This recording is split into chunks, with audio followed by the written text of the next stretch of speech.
Friends, ಧ್ರುವ್ಸ್ ಕಿಚನ್ಗೆ ಸ್ವಾಗತ. ನಾನು ರೇಖಾ ಸತೀಶ್. ನೋಡಿ, ಇವತ್ತು ಒಬ್ಬಟ್ಟು ಮಾಡಿದ್ದೀನಿ.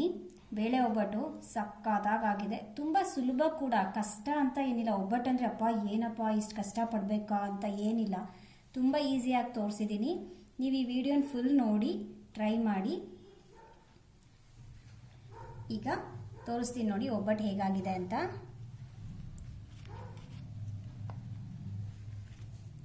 ನೋಡಿ,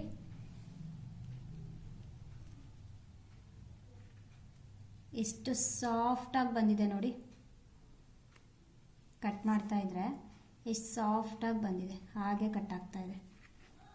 ಈ ಥರ ನಿಮಗೆ ಎಷ್ಟು ಈಸಿಯಾಗಿ ಮಾಡೋಕ್ಕೆ ಸಾಧ್ಯ ಅಂತ ನಾನು ತೋರಿಸ್ಕೊಟ್ಟಿದ್ದೀನಿ. ಈಗ ವಿಡಿಯೋನ ಹೋಗಿ ನೋಡ್ಕೊಂಬರೋಣ. ಹೋಳಿಗೆ ಮಾಡೋದಕ್ಕೆ ನಾನಿಲ್ಲಿ ಫಸ್ಟು ಹಿಟ್ಟು ಕಲಿಸ್ಕೊಳ್ಳೋಣ. ಕಣಕನ ಮೈದಾ ಹಾಕ್ಕೊತಾ ಇದ್ದೀನಿ.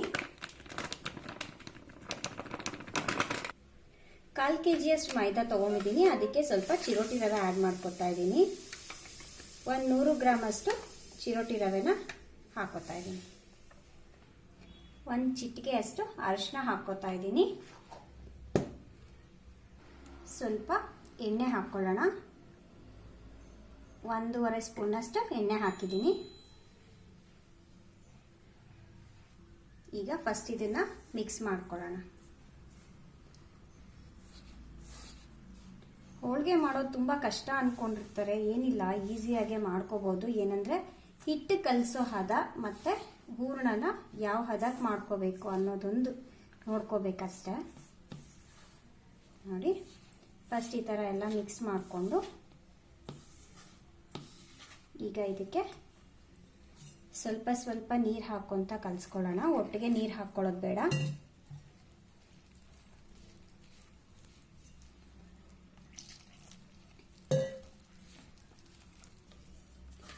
ನೋಡಿ, ನೀರು ಹಾಕಿ ನಾನು ಈ ಹದಕ್ಕೆ ಕಲಸಿದ್ದೀನಿ. ಈಗ ಇದು ಕೈಗೆಲ್ಲ ಅಂಟ್ಕೋತಾ ಇದೆ ಅಲ್ಲ, ಅದಕ್ಕೆ ಈಗ ನಾವು ಸ್ವಲ್ಪ ಎಣ್ಣೆ ಹಾಕ್ಕೊಳ್ಳೋಣ.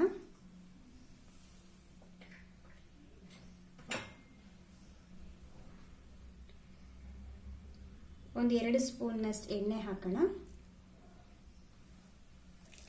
ಈಗ ಅದನ್ನು ನೀಟಾಗಿ ಮಿಕ್ಸ್ ಮಾಡಿ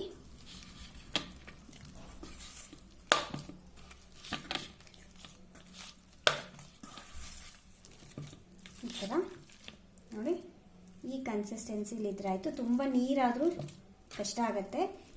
ಈ ಕನ್ಸಿಸ್ಟೆನ್ಸಿ ಯಾಕೆ ಬೇಕು ಸ್ವಲ್ಪ ಮೆತ್ತಗೆ ಅಂದರೆ ಚಿರೋಟಿ ರವೆ ಹಾಕಿದ್ದೀವಲ್ಲ ನಾವು, ಅದು ಸ್ವಲ್ಪ ನೀರು ಎಳ್ಕೊಂಡು ಸಾಫ್ಟ್ ಆಗುತ್ತೆ.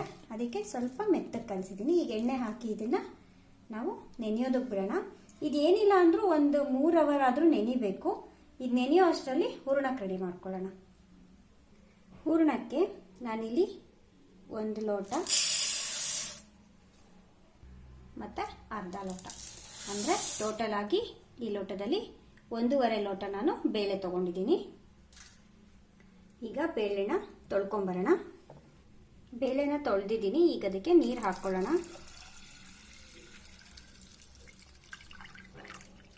ಇಷ್ಟು ಸಾಕಾಗತ್ತೆ. ಇದಕ್ಕೀಗ ಒಂದು ಅರ್ಧ ಸ್ಪೂನ್ ಎಣ್ಣೆ ಹಾಕ್ಬಿಟ್ಟು ಲಿಡ್ ಕ್ಲೋಸ್ ಮಾಡಿ ಮೀಡಿಯಂ ಫ್ಲೇಮಲ್ಲಿಟ್ಟು 1 ವಿಸಿಲ್ ಕೂಗಿಸ್ಕೊಳ್ಳೋಣ. ಇದನ್ನು ಹೂರಣಕ್ಕೆ ಬೆಲ್ಲ ಬೇಕಲ್ವಾ, ಅದಕ್ಕೆ ನಾನು 1.5 ಲೋಟ ಬೇಳೆ ತೊಗೊಂಡಿದ್ದೀನಲ್ವ, ಅದಕ್ಕೆ ಈಗ 1 ಲೋಟ ಮತ್ತು ನಾನಿಲ್ಲಿ 3/4 ಲೋಟ ತೊಗೊಂಡಿದ್ದೀನಿ. 1/3 ಲೋಟ ಬೆಲ್ಲ ನಾನು ತೊಗೊಂಡಿದ್ದೀನಿ. ನೀವೆಷ್ಟು ಬೇಳೆ ತೊಗೋತೀರಾ ಅಷ್ಟೇ ಬೆಲ್ಲ ತೊಗೋಬೇಕು. ಸ್ವೀಟ್ ಸ್ವಲ್ಪ ಜಾಸ್ತಿ ಬೇಕು ಅಂದಿದ್ದ ಕಾರಣ ನಾನು 1/4 ಲೋಟ ಎಕ್ಸ್ಟ್ರಾ ಬೆಲ್ಲನ ತೊಗೊಂಡಿದ್ದೀನಿ. ಈಗ ಇದನ್ನು ಸ್ವಲ್ಪ ನೀರು ಹಾಕಿ ಕರಗಿಸ್ಕೊಳ್ಳೋಣ. ಒಂದು 5-6 ಸ್ಪೂನ್ ನೀರು ಹಾಕ್ಕೊಂಡಿದ್ದೀನಿ ಅಷ್ಟೇ ನಾನು, ಯಾಕಂದರೆ ಮತ್ತೆ ಹೂರಣಕ್ಕೆ ನೀರು ಜಾಸ್ತಿ ಆಗಿಬಿಡತ್ತೆ. ಅದಕ್ಕೆ ಈಗ ಇದನ್ನು ಸ್ಟವ್ ಮೇಲಿಟ್ಟು ಕರಗಿಸ್ಕೊಳ್ಳೋಣ. ಅಡಿ ಬೆಲ್ಲ ಕರಗಿಸ್ತಾ ಇದ್ದೀನಿ. ನಾನಿಲ್ಲಿ 4-5 ಸ್ಪೂನ್ ಅಷ್ಟೇ ನೀರು ಹಾಕಿರೋದು, ಜಾಸ್ತಿ ನೀರು ಹಾಕ್ಕೊಳ್ಳೋದು ಬೇಡ. ಬೆಲ್ಲ ಕರಗಿಸೋದೇನಕ್ಕೆ ಅಂದರೆ ಅದರಲ್ಲಿರೋ ಕಸ ಮತ್ತು ಏನಾದರೂ ಕಡ್ಡಿ ಕಲ್ಲೆಲ್ಲ ಇರುತ್ತಲ್ವ, ಅದನ್ನು ಸೋಸ್ಕೊಳ್ಳೋದಕ್ಕೋಸ್ಕರ ಕರಗಿಸ್ಕೊತಾ ಇದ್ದೀನಿ. ನೋಡಿ, ಈಗ ಬೆಲ್ಲ ಕರಗಿದೆ. ಇಷ್ಟಾದರೆ ಸಾಕು. ನಾನು ಸ್ಟವ್ ಆಫ್ ಮಾಡ್ಕೊತಾ ಇದ್ದೀನಿ. ಕುಕ್ಕರ್ ಈಗ ವಿಸಿಲ್ ಬಿಟ್ಟಿದೆ. ಓಪನ್ ಮಾಡೋಣ ಈಗ. ನೋಡಿ, ಬೇಳೆ ಕರೆಕ್ಟಾಗಿ ಬೆಂದಿದೆ. ಈಗ ನಾವೀಗ ಇದಕ್ಕೆ ಬೆಲ್ಲ ಹಾಕ್ಕೊಂಡು ಇದು ಮಾಡ್ಕೊಳ್ಳೋಣ. ಬೇಳೆ ಕರೆಕ್ಟಾಗಿ ಬೆಂದಿದೆ, ಕಟ್ಟು ಬಿಟ್ಟಿಲ್ಲ. ನಾನು ನೀರು ಕರೆಕ್ಟಾಗಿ ಹಾಕಿದ್ದೆ ಅದಕ್ಕೆ. ಈಗ ಬೆಲ್ಲ ಕರಗಿಸ್ಕೊಂಡಿದ್ವಲ್ಲ ಅದನ್ನು ಸೋಸ್ಕೊಳ್ಳೋಣ.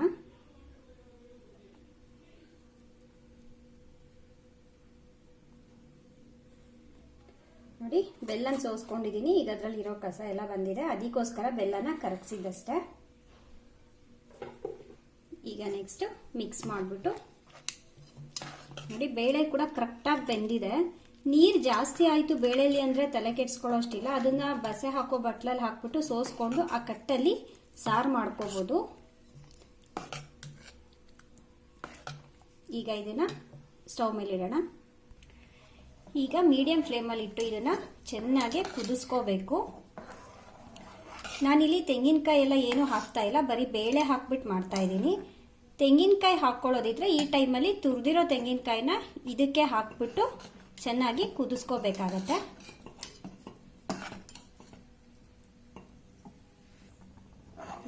ಬೇಳೆ ಕುದೀತಾ ಇದೆ, ಎಗರತ್ತೆ. ಸ್ವಲ್ಪ ಹುಷಾರಾಗಿ ನೋಡ್ಕೊಂಡು ಇದನ್ನ ಕುದಿಸ್ಕೋಬೇಕಾಗತ್ತೆ. ಮತ್ತೆ ತಳ ಹಿಡಿಯತ್ತೆ, ಸ್ವಲ್ಪ ಅವಾಗವಾಗ ಕೈ ಆಡ್ತಾ ಇರಬೇಕು, ಹಾಗೆ ಬಿಟ್ಬಿಡ್ಬಾರ್ದು. ಈಗ ಇದನ್ನು ಒಂದು ಸ್ವಲ್ಪ ಹೊತ್ತು ಕುದಿಬೇಕು, ಸ್ವಲ್ಪ ಗಟ್ಟಿ ಆಗಬೇಕು.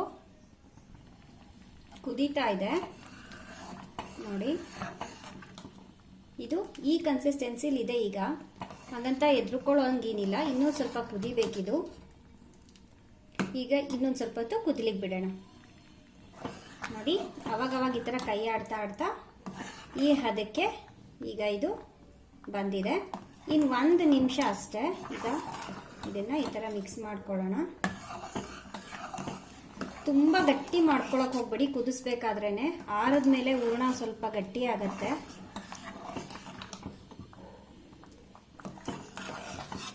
ಇನ್ನೊಂಚೂರು ಕುದ್ರೆ ಸಾಕು ಇದು.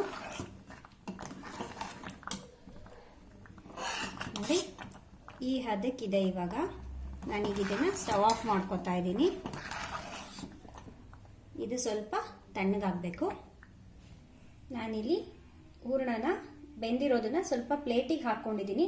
ಯಾಕಂದ್ರೆ ಇದು ತುಂಬಾ ಬಿಸಿ ಇದ್ದಾಗಲೂ ರುಬ್ಕೊಳಕ್ಕಾಗಲ್ಲ, ತುಂಬಾ ತಣ್ಣಗಾದ್ರೂ ರುಬ್ಕೊಳಕ್ಕಾಗಲ್ಲ. ಅದಕ್ಕೆ ಸ್ವಲ್ಪ ಸ್ವಲ್ಪ ಪ್ಲೇಟಲ್ಲಿ ಹಾಕಿ ತಣ್ಣಗೆ ಮಾಡ್ಕೊತಾ ಇದ್ದೀನಿ. ನೋಡಿ, ಈಗ ಸ್ವಲ್ಪ ತಣ್ಣಗಾಗಿದೆ. ತಣ್ಣಗಾದ್ಮೇಲೆ ನೋಡಿ ಹದ ಗಟ್ಟಿ ಆಯ್ತು. ಅದಕ್ಕೆ ಆ ಹದಕ್ಕೇನೆ ತೆಗೆದಿಟ್ಕೊಂಡ್ರೆ ತಣ್ಣಗಾದ್ಮೇಲೆ ಈ ತರ ಗಟ್ಟಿ ಆಗತ್ತೆ. ಈಗ ಇದನ್ನ ನಾವು ಮಿಕ್ಸಿ ಜಾರಿಗೆ ಹಾಕೊಳ್ಳೋಣ. ಈಗ ಮಿಕ್ಸಿ ಜಾರಿಗೆ ಇದನ್ನ ಹಾಕೊಂಡಿದ್ದೀನಿ.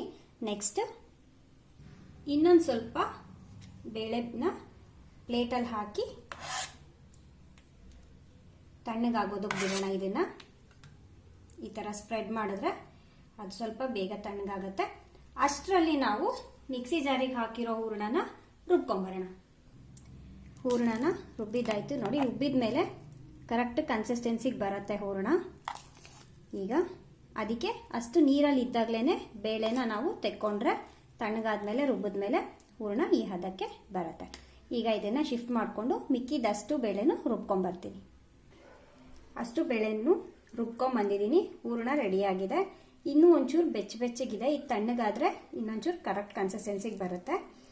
ಈಗ ಇದನ್ನು ಸ್ವಲ್ಪ ತಣ್ಣಗಾಗೋದಕ್ಕೆ ಬಿಡೋಣ.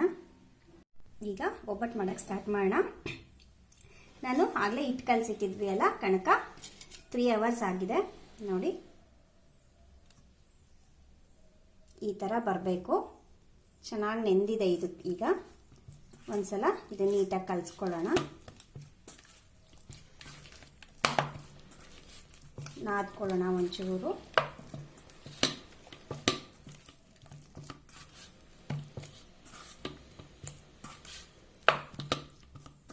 ನೋಡಿ, ಈ ಥರ ನೀಟಾಗೆ ಕರೆಕ್ಟಾಗೆ ನೆಂದಿದೆ. ಈಗ ನೆಕ್ಸ್ಟ್ ಇದನ್ನು ಸ್ವಲ್ಪ ಸ್ವಲ್ಪ ಉಂಡೆಗಳಾಗಿ ತಗೋಬೇಕು. ಇಷ್ಟಿಷ್ಟು ತಗೊಂಡ್ರೆ ಸಾಕಾಗತ್ತೆ. ನೋಡಿ ಹೂರಣ ಕೂಡ ಈಗ ಕರೆಕ್ಟ್ ಹದದಲ್ಲಿ ಬಂದಿದೆ. ಈಗ ಇದನ್ನು ಕೂಡ ನಾವು ಉಂಡೆಗಳು ಮಾಡಿಟ್ಕೊಳ್ಳೋಣ. ಹೂರಣನ ನಾನು ಈ ಸೈಜ್ಗೆ ಉಂಡೆಗಳು ಮಾಡಿಟ್ಕೊಂಡಿದ್ದೀನಿ. ನೆಕ್ಸ್ಟ್ ಇಲ್ಲಿ ಬಟರ್ ಪೇಪರ್ ತೊಗೊಂಡಿದ್ದೀನಿ, ಅಂದರೆ ಹೋಳಿಗೆ ಪೇಪರ್ ಸಿಗತ್ತೆ ಎಲ್ಲ ಪ್ರಾವಿಷನ್ ಸ್ಟೋರಲ್ಲೂ. ಈಗ ಇದಕ್ಕೆ ನಾವು ಫಸ್ಟು ಸ್ವಲ್ಪ ಎಣ್ಣೆ ಹಚ್ಕೊಳ್ಳೋಣ. ಎಣ್ಣೆ ಹಚ್ಚಿ ಫುಲ್ ಸ್ಪ್ರೆಡ್ ಮಾಡಬೇಕು ಈ ಥರ ಕೈಯಲ್ಲಿ. ನೆಕ್ಸ್ಟ್ ಈಗ ನಾವು ಕಲಸಿಟ್ಕೊಂಡಿರೋಂಥ ಕಣಕನ ತಗೊಂಡಿದ್ದೀನಿ ನೋಡಿ.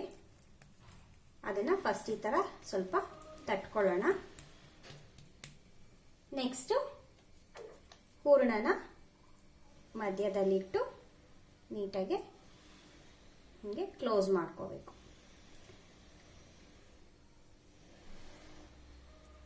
ಈ ಥರ ಕ್ಲೋಸ್ ಮಾಡಿ ಎಕ್ಸ್ಟ್ರಾ ಹಿಟ್ಟೇನಾದರೂ ಇತ್ತು ಅಂದರೆ ತೆಗೆದುಬಿಡಿ, ಇಲ್ಲ ಕರೆಕ್ಟಾಗಿದೆ ಅಂದರೆ ಓಕೆ, ತೊಂದರೆ ಇಲ್ಲ. ಈಗ ನೋಡಿ ಈ ಥರ ಮಾಡಿ ಸ್ವಲ್ಪ ಪ್ರೆಸ್ ಮಾಡ್ಕೊಳ್ಳಿ. ಇದನ್ನು ಕೆಳಗಡೆ ಹಾಕ್ಬಿಟ್ಟು ಒಂದ್ಸಲ ಈ ಥರ ಹಿಟ್ಟನ್ನು ಮಾತ್ರ ಮೇಲೆ ಈ ಥರ ಎಲ್ಲ ಬರೋ ಥರ ನೀಟಾಗಿ ಹಿಂಗೆ ಮಾಡ್ಕೊಳ್ಳಿ. ಯಾಕೆಂದರೆ ಹೂರಣ ಎಲ್ಲ ಕಡೆನೂ ಹರಡ್ಕೊಳ್ಳುತ್ತೆ, ಆವಾಗ ಹಿಟ್ಟು ಸುತ್ತ ಬರಲ್ಲ ಅಂತ.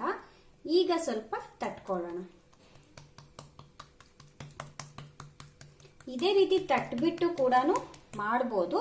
ನಾನಿಲ್ಲಿ ಲಟ್ಟಣಿಗೆ ತಗೊಂಡು ಅದಕ್ಕೆ ಸ್ವಲ್ಪ ಎಣ್ಣೆ ಹಚ್ಚಿ ಅದನ್ನು ಈ ಥರ ನಿಧಾನಕ್ಕೆ ರೋಲ್ ಮಾಡ್ಕೋತೀನಿ. ತುಂಬ ಪ್ರೆಷರ್ ಕೊಡಬಾರ್ದು. ಪರಾಟಾಸ್ ಎಲ್ಲ ನಾನು ಮಾಡೋದು ತೋರಿಸಿದ್ನಲ್ಲ ಅದೇ ಥರ ಇದು ಹೋಳಿಗೆನೂ ಅಷ್ಟೇ, ನಿಧಾನಕ್ಕೆ ಈ ಥರ ರೋಲ್ ಮಾಡಬೇಕು.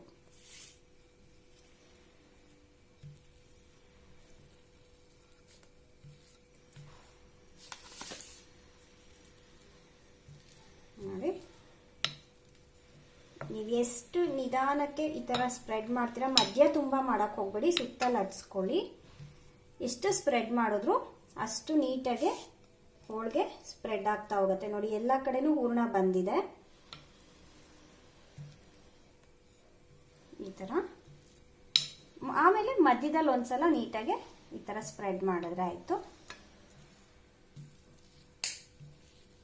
ಈಗ ಹೋಳಿಗೆ ಲಟ್ಸಿದಾಗಿದೆ.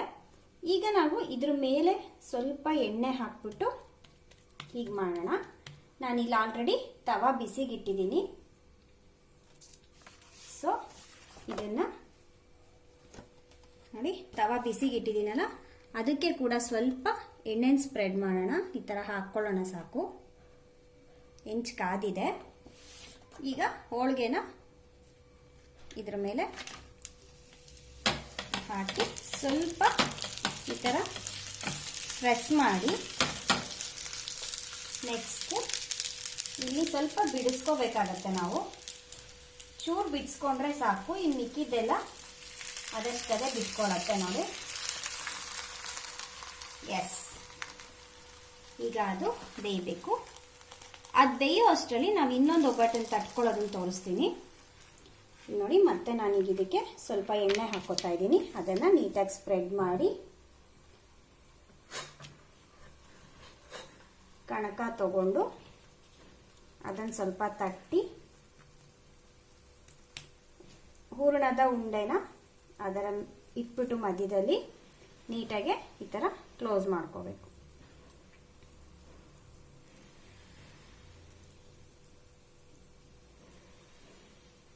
ನಾನು ಫಸ್ಟ್ ತೊಗೊಂಡಿದ್ದು ನೋಡಿ ಹಿಟ್ಟು ಎಕ್ಸ್ಟ್ರಾ ಬಂದಿತ್ತು, ಈಗ ಕರೆಕ್ಟ್ ಆಗಿದೆ. ಸೊ ಇದನ್ನೇನು ತೆಗಿಯೋ ಅಷ್ಟಿಲ್ಲ. ಈಗ ಒಂದ್ಸಲ ಮಾಡಿ ಎಲ್ಲಿ ನಾವು ಫಿಲ್ ಮಾಡಿರ್ತೀವಿ ಅದನ್ನು ಕೆಳಗಡೆ ಹಾಕಿ ಸ್ವಲ್ಪ ಹಿಟ್ಟು ತಟ್ಕೋಬೇಕು. ಇಲ್ಲಿ ಹೋಳಿಗೆ ಆಲ್ರೆಡಿ ಸ್ವಲ್ಪ ಬೆಂದಿದೆ ನೋಡಿ. ಮೇಲೆ ಸ್ವಲ್ಪ ಎಣ್ಣೆ ಹಾಕ್ಬಿಟ್ಟು ನಾವೀಗ ಇದನ್ನು ತಿರುಗಿಸಿ ಹಾಕ್ಕೊಳ್ಳೋಣ. ಈ ಥರ ಕಲರ್ ಚೇಂಜ್ ಆಗಬೇಕು, ಆಗ ನೀವು ಹೋಳಿಗೆನ ತಿರುಗಿಸ್ಬೇಕಾಗತ್ತೆ ನೋಡಿ. ಈಗ ಮೇಲೆ ಕೂಡ ಸ್ವಲ್ಪ ಎಣ್ಣೆ ಹಾಕ್ಕೊಳ್ಳೋಣ.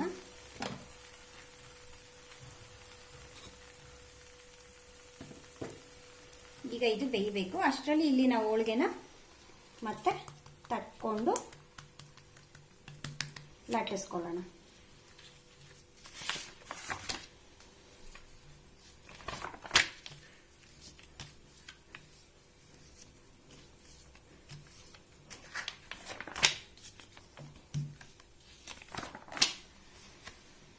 ಈ ಥರ ಓಪನ್ ಆದರೂ ಏನು ತೊಂದರೆ ಇಲ್ಲ.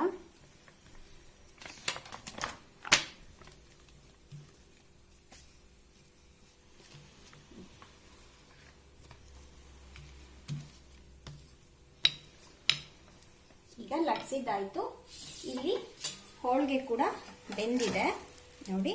ಇದನ್ನ ನಾವೀಗ ಒಂದು ಪ್ಲೇಟಿಗೆ ಈ ತರ ಹಾಕಿಟ್ಕೋಬೇಕು. ನೆಕ್ಸ್ಟ್ ಸ್ವಲ್ಪ ಎಣ್ಣೆ ಹಾಕ್ಬಿಟ್ಟು ಮತ್ತೆ ಹೋಳಿಗೆನ ಹಾಕೊಳ್ಳೋಣ. ನೋಡಿ, ಹಿಂಗೆ ಬಿಡಿಸ್ಕೊಂಡ್ರೆ ಸ್ವಲ್ಪ ಕೈಯಲ್ಲಿ ಮಿಕ್ಕಿದ್ದು ಹಾಗೇನೆ ನೀಟಾಗಿ ಬರತ್ತೆ.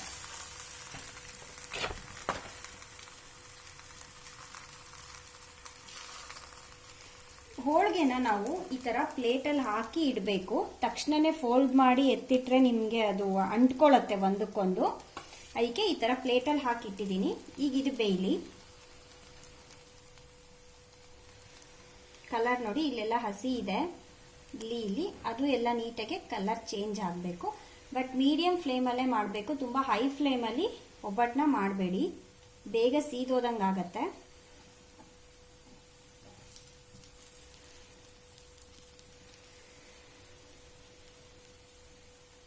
ಎಲ್ಲ ಕಡೆ ಕಲರ್ ಚೇಂಜ್ ಆಗಿದೆ. ಈಗ ನಾವು ಇದನ್ನ ಈ ತರ ತಿರುಗಿಸಿ ಹಾಕೊಳ್ಳೋಣ. ಉಬ್ಕೊಂಡು ಎಷ್ಟು ಚೆನ್ನಾಗಿ ಬರ್ತಾ ಇದೆ ನೋಡಿ ಒಬ್ಬಟ್ಟು.